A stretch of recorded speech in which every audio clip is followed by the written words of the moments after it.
Un aller-retour à la Mecque, le paiement des funérailles et quelques sacs de riz, voilà ce que les autorités thaïlandaises et l'armée ont proposé à Chewan Asea en guise de compensation après la mort de son fils.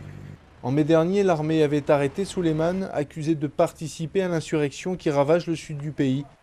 Une semaine après, cet ouvrier de 25 ans était mort.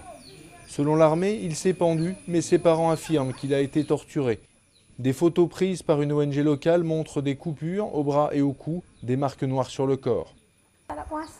Nous sommes démunis face au pouvoir et personne ne nous soutient. Bien sûr, nous avons besoin de justice. Notre fils est mort à cause de l'armée. Voici le camp militaire où Suleiman était détenu. Dans tout le sud de la Thaïlande, près de la frontière avec la Malaisie, l'état d'urgence permet à l'armée d'arrêter et de détenir des suspects sans inculpation. Une façon de lutter contre l'insurrection séparatiste musulmane qui gangrène la région depuis 2004 et a fait déjà plus de 4000 morts. Mais les autorités affirment être irréprochables.